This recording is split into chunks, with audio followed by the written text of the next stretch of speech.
After World War I, U.S. Army aviation faced severe funding shortages. This was much like the air forces of many other nations. However, despite these strict budget cuts, military leadership still made bold attempts. They wanted to make their aircraft more combat capable.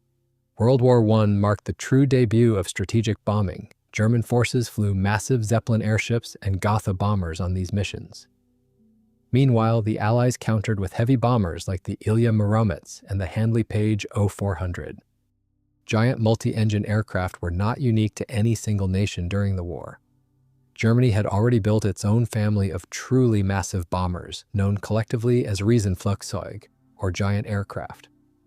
Italy fielded its own answer as well. It was a three-hulled heavy bomber called the Caproni K4.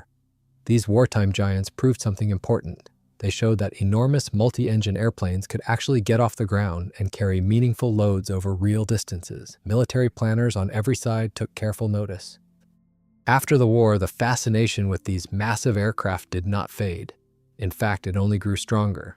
This interest eventually led to an ambitious American project known as the NBL-1. The Wittemann-Lewis XNBL-1 was designed by engineer Walter Barling. It earned a much more famous unofficial name in the U.S. People called it the Barling bomber. It was built specifically for the U.S. Army in the early 1920s. It was an experimental long-range heavy bomber. Even though the project ultimately failed, it went down in history. It was one of the first serious attempts to build a true strategic bomber. The story behind the NBL-1 is closely tied to General Billy Mitchell. In 1919, he approached a talented engineer named Walter Henry Barling. Barling had previously worked at the Royal Aircraft Factory. General Mitchell gave Barling an ambitious task. He needed to design a bomber capable of carrying a heavy enough payload to sink a battleship. The general's main goal was to publicly demonstrate just how devastating airpower could be. He wanted to do this by sinking a warship using nothing but aerial bombs. Barling was no stranger to large aircraft design by that point. He was born in 1890 in Kent, England. He trained at the Polytechnic in Woolwich before starting an engineering apprenticeship in 1905. By 1910, he was already running a factory workshop. He later studied at the Royal College for Science and Technology in London, earning degrees in mathematics and mechanics. This background led him to the Royal Aircraft Factory, where he developed and stress-tested aircraft components. During the war, he served on the British Army's design board at Farnborough. In 1919, Barling and his family emigrated to the United States. The federal government wasted no time putting his talents to work on an ambitious new bomber. Mitchell's confidence in airpower was not just theoretical talk. In July of 1921, he had already made his point in dramatic fashion. His bombers sank the captured German battleship Ostfriesland, along with several other target vessels, during widely publicized bombing tests off the Virginia coast. That success only strengthened his determination to build an even larger bomber, one capable of finishing the job against real warships on an even bigger scale. To pull off this vision, the military desperately needed massive strategic bombers. According to Mitchell's estimates, building 2 prototypes would cost the War Department around $375,000. On May 15, 1920, the Army's Engineering Division sought bids from contractors. They wanted to build the aircraft based on Barling's designs. The military laid out clear technical requirements. The new bomber had to carry a 5,000-pound bomb load. It needed to reach an altitude of 10,000 feet. It also had to hit a top speed of at least 100 miles per hour. Interestingly, Barling had previously helped design another heavy bomber called the Tarrant Tabor. That aircraft was very similar in concept, but it met a tragic fate. During its maiden flight in 1919, it nosed over and crashed. This disaster was likely caused by 2 of its engines being mounted far too high above the center of gravity. Just like its predecessor, Barling's new bomber was a gigantic 6-engine triplane. It featured a distinct cigar-shaped fuselage. At the time, it was the heaviest aircraft in the world. Even by modern aviation standards, it would still rank as an absolute giant. Learning from that fatal crash, Barling designed his new bomber carefully. He had all 6 engines mounted roughly level with the fuselage to prevent it from nosing over. While it was technically a triplane, the middle wing was noticeably shorter and narrower than the 2 main ones. It also lacked any control surfaces. To give you an idea of the scale, the top and bottom wings had a chord of 13.5 feet. They had a combined wing area of about 2,000 square feet. The massive wingspan reached 120 feet. For comparison, the wingspan of the legendary B-17 Flying Fortress was just 104 feet. Overall, the giant bomber measured 65 feet in length and stood 27 feet tall, roughly the height of a 3-story building. The tail section of this giant was just as impressive in its sheer size. The stabilizer and elevator made up a total area of 575 square feet. They had an 8-foot chord. The tail assembly itself featured a biplane layout. It sported 4 fins and an equal number of rudders. These fins also pulled double duty. They acted as vertical struts to tie the horizontal tailplanes together. The combined area of those fins and rudders came to a whopping 250 square feet. This made the entire empennage incredibly massive, yet solid and reliable. The landing gear on this massive aircraft featured no fewer than 10 wheels. 2 were positioned right under the nose. Meanwhile, the rear rested on a rather unique tail skid. The wheel size perfectly matched the bomber's enormous dimensions. The main tires were almost 48 inches in diameter. Engineers designed the main gear in a really clever way. This prevented the airplane from nosing over during takeoff. It also helped when landing on rough, unimproved dirt strips. Here's how it worked. As the bomber came in to land, the front pair of wheels on each main gear truck extended slightly forward. This meant the aircraft would touch down on those 4 wheels first. Long-stroke hydraulic dampers cushioned those forward wheels on touchdown, smoothing out the initial shock. Then, as it bled off speed, the rear main wheels would settle onto the dirt. This was followed by the tail skid. Following the end of World War I, the United States Army Air Service ran into an unusual problem. They had way more Liberty aviation engines sitting in warehouses than airframes to put them in. To make sure all that hardware did not go to waste, Congress mandated that these surplus military stocks be used for any new projects. Because of this, the engineering division was essentially forced to design their new aircraft around Liberty engines. The famous Barling bomber was no exception. It became just one of many aircraft powered straight out of government storage. Designers decided to mount these hefty engines right into the wing structure. Altogether, getting this behemoth off the ground required 6 Liberty engines. Each one cranked out 420 horsepower. They mounted 4 of these power plants between the lower and middle wings. These turned tractor propellers to pull the airplane forward.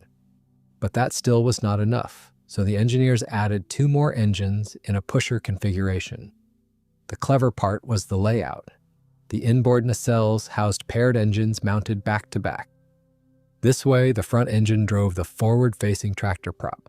Meanwhile, the rear engine spun the pusher prop. When it came to the numbers, the fully loaded gross weight of the bomber was absolutely staggering. It tipped the scales at 42,569 pounds. To feed that many thirsty engines, the aircraft had to carry a massive fuel load. It packed roughly 2,000 gallons of aviation fuel. On top of that, keeping everything running smoothly required pumping another 181 gallons of oil into the tanks. The crew layout was also pretty unusual for its time. 2 pilots flew the bomber. They sat in separate, isolated cockpits on opposite sides of the fuselage. Right up in the nose, a bombardier station provided an unobstructed view of the target during a bomb run. Just behind the pilots were the flight engineer stations. Here, 1 or 2 crew members had to keep a constant eye on all 6 engines. A radio operator and a navigator worked right alongside them. This rounded out the crew for this flying giant. The XNBL-1 featured a host of advanced technology. These included lightweight aluminum components in the fuselage. It also featured a complex adjustable multi-wheel landing gear and dedicated stations for each crew member. Having a flight engineer on board made a huge difference. The latest electrical instruments and highly advanced engine controls rounded out this incredible piece of engineering. Another highly unusual feature was the ability to adjust the tail angle of incidence right in mid-flight. To do this, the pilot just had to pull a lever in the cockpit. Thanks to its massive size, the XNBL-1 remained the largest aircraft built in the United States. This lasted until the giant Boeing XB-15 came along in 1935. Crews who flew the bomber often remarked on just how roomy and civilized it felt compared to other aircraft of the era. The enclosed cockpits sheltered the pilots from the slipstream entirely. a genuine luxury at a time when most airmen still flew in open cockpits, bundled up against the wind and cold. When it came to defense, the Barling bomber was armed with 7 Lewis machine guns in .30 caliber. These were strategically placed across 5 gun positions. This well-thought-out layout allowed the gunners to cover practically the entire airspace around the bomber. It created a dense field of defensive fire in nearly every direction. The bomb load was carried on custom racks inside an enclosed bomb bay. The engineers positioned this directly beneath the fuel tanks. This bay was so spacious that it could hold virtually any bomb in the Army arsenal at the time. It easily fit even the massive bombs weighing 2,000 pounds and 4,000 pounds. These were specifically designed to sink heavy enemy warships. On top of that, Barling equipped the bomber with internal bomb bay doors. This made the aircraft one of the first in the world to feature such an innovative and practical design. The Wittemann-Lewis Company from Hasbrouck Heights, New Jersey, won the contract to build the massive bomber. Under the initial contract, they were supposed to build 2 of these bombers. The Army assigned the first airframe the serial number 64215. A second airframe, serial 64216, was reserved for the planned follow-up model. The total cost was set at $375,000. At the insistence of General Mitchell, Walter Barling was appointed as the chief engineer and director of this ambitious project. All expenses for his work and salary had to be covered by the manufacturer. However, as construction went on, the situation spiraled out of control. The project cost jumped from $375,000 for 2 airplanes to a staggering $525,000 for just 1.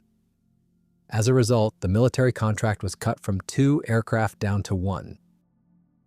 Wittemann-Lewis was forced to cover the massive cost overruns out of pocket.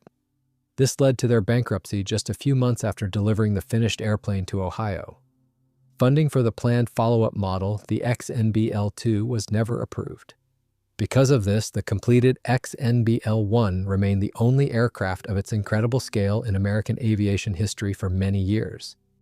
Building an aircraft of this size created its own unique headaches. Wittemann-Lewis ran its operations out of Taterboro and Hasbrouck Heights, New Jersey. Meanwhile, the Army's engineering division, which had actually designed the bomber, worked out of McCook Field, roughly 400 miles away in Dayton, Ohio. Because of this awkward split, many of the components fabricated in New Jersey did not fit together properly once they reached Ohio for final assembly. Engineers on the ground were constantly making adjustments just to get the pieces to line up correctly. The ballooning price tag did not go unnoticed back in Washington either. Kansas Congressman Daniel R. Anthony learned of the mounting costs and voiced strong objections on the floor of the House. His criticism helped convince lawmakers to cancel further development work altogether. This sealed the fate of the planned second prototype long before it could ever be built. Back then, there were only 6 fully equipped airfields in the entire country. After careful analysis, the Army decided to base this hulking bomber at Wilbur Wright Field in Fairfield, Ohio. This location was chosen for its proximity to another key base, McCook Field. It also had the infrastructure the project needed. Since the airplane was too big for standard transport, it had to be disassembled into sections. None of these sections exceeded 13.5 feet in length. In May 1923, the disassembled bomber was carefully loaded onto a train. It was then shipped to Wilbur Wright Field. Once there, it took the engineering team a solid 94 days of painstaking work. They had to reassemble the giant aircraft and get it ready for its first flight.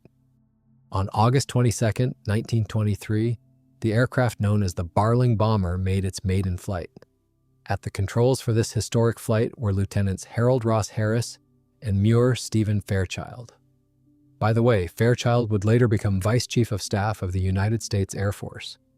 Douglas Culver handled the flight engineer duties. Meanwhile, the designer himself, Walter Barling, rode along in his own creation as a passenger. Leading up to the flight, critics had actually mocked the project. They joked that this super heavy bomber would end up taxiing all the way to Dayton before it ever got off the ground. But the aircraft surprised everyone. It got airborne in just 13 seconds using only 960 feet of runway. The flight lasted 28 minutes, with the crew successfully reaching an altitude of 2,000 feet. After touching down, the pilots were highly impressed. They noted the incredibly comfortable cockpit and excellent visibility. They also praised the surprisingly good handling during takeoff. The next morning, newspapers across the country ran breathless coverage of the milestone. The New York Times even dubbed the aircraft the Barling dreadnought in its headline, drawing a comparison to the era's most powerful battleships. The bomber's success story did not end there. On October 2, 1923, Major General Mason Patrick, then Chief of the United States Army Air Service, personally flew the aircraft. He took it to a major air show in St. Louis to show it off to an awestruck crowd. By the end of that same month, the giant bomber's crew had racked up a whole string of official world records. For instance, on October 25th, they managed to haul a payload of 4,409 pounds up to an altitude of 6,722 feet. They accomplished this in exactly 1 hour and 19 minutes. Just 2 days later, on October 27th, they outdid themselves. They lifted an impressive 6,614 pounds to 5,344 feet in that exact same amount of time. A year later, on October 3, 1924, the Barling bomber set another endurance record. This was for aircraft carrying an 8,820-pound payload. In that same payload class, it also smashed the altitude record by climbing to 4,470 feet.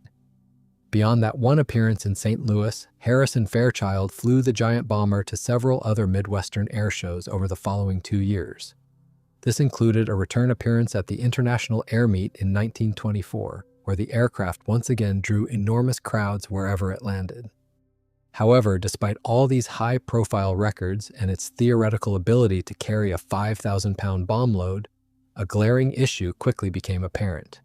It turned out the aircraft was severely underpowered. Its actual combat performance left a lot to be desired.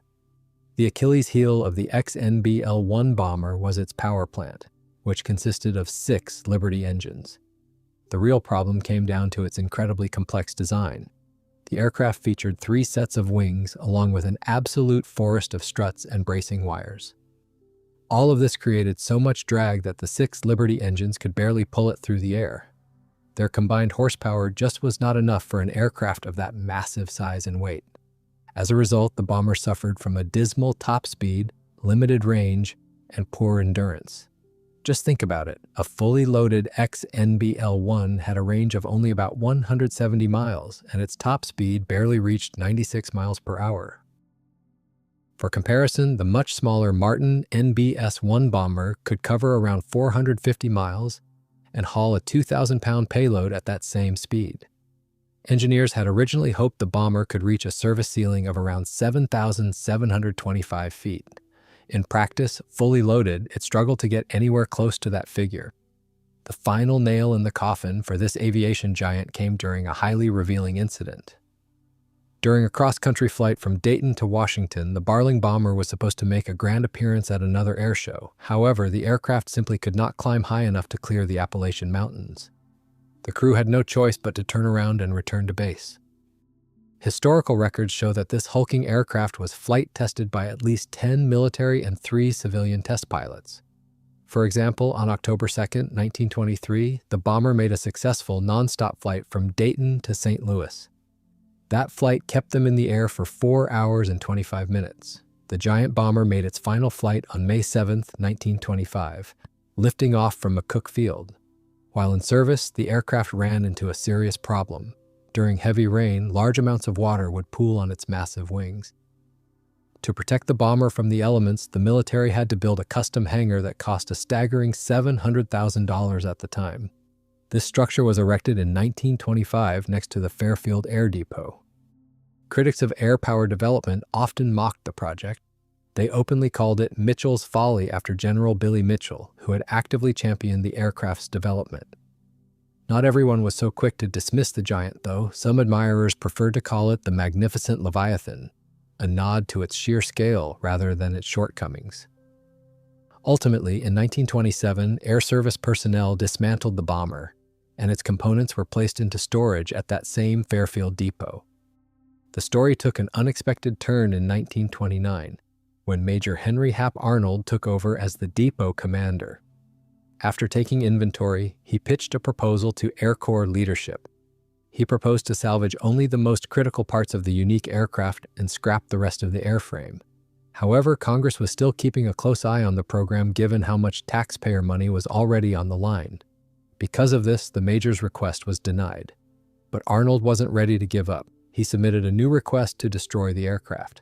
But this time he referred to it strictly by its experimental designation, XNBL-1. He intentionally omitted the famous Barling bomber name to avoid drawing unwanted attention from politicians. The tactic worked. Approval was granted, and in 1930 the bomber was burned.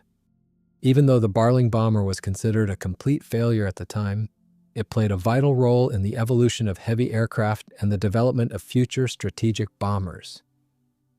Even Hap Arnold himself, the man who ultimately ordered its destruction, later admitted as much after becoming a general. Looking back objectively, the Barling bomber undeniably influenced the further development of legendary aircraft like the B-17 and the B-29.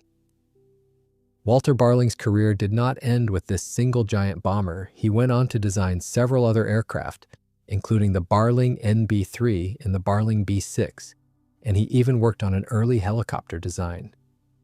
Over the course of his career, he was awarded multiple patents in the United States, England, France, and Japan.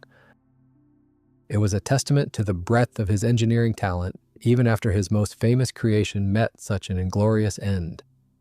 Today, very little remains of this giant. One main landing gear wheel and one nose wheel can be seen on display at the National Museum of the United States Air Force in Dayton, Ohio. Impressively, you can still clearly make out the original B.F. Goodrich factory markings on them,